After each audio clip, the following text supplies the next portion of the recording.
খুব সকালেই কালো মেঘে ঢেকে যায় ঢাকার আকাশ। 7টা বাজতে না বাজতে শুরু হয় বৃষ্টি, যা চলে প্রায় 8:30 পর্যন্ত। আর 1.5 ঘন্টার এই বৃষ্টিতে রাজধানীর বিভিন্ন এলাকায় সৃষ্টি হয় জলাবদ্ধতা। ফলে সকালে যারা কাজে বের হয়েছিলেন, বৃষ্টির কারণে তাদের পড়তে হয় ভোগান্তিতে।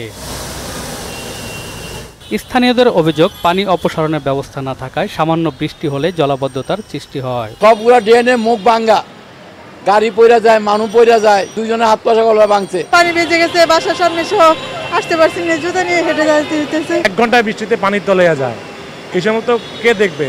সিটি কর্পোরেশন দেখে না, সরকার দেখে না। দ্বিতীয় কক্সবাজারে হাঁটতেছি। বৃষ্টিতে যানবাহন বিকল হয়ে পড়ায় নগরের বিভিন্ন সড়কে সৃষ্টি হয় তীব্র যানজটের।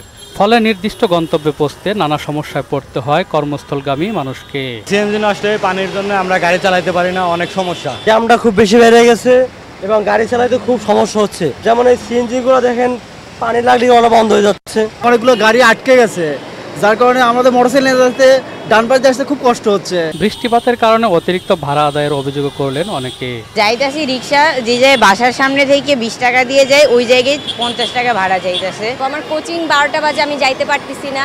রিক্সা ডাক দিতেছি, রিক্সা বলতেছে 100 টাকার উপরে বলতেছে। বাংলাদেশ সরকার শুধুমাত্র মেট্রো রেল দিয়ে উপরে সবকিছু সমাধান করলেই হবে না, নিজের যে সমস্যাগুলো এগুলো দেখতে হবে। এদিকে আবহাওয়াবিদ মোহাম্মদ ওমর ফারুক জানান, পশ্চিমা লঘুচাপের প্রভাবে দেশের বিভিন্ন স্থানে বৃষ্টি হচ্ছে। সকালে ঢাকায় 87 মিলিমিটার বৃষ্টিপাত রেকর্ড করা হয়। আজকের সকালে যে বৃষ্টিপাত হয়েছে ঢাকায়, এই পরিমাণটা ছিল 87 মিলিমিটার।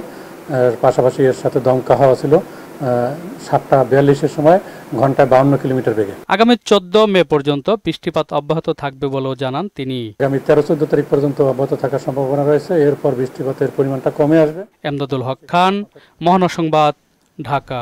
ওয়ালটন ফ্রিজ কিনে অনেকের মতো আপনিও হয়ে যেতে পারেন মিলেনিয়াল। সেরা পণ্যের সেরা অফার।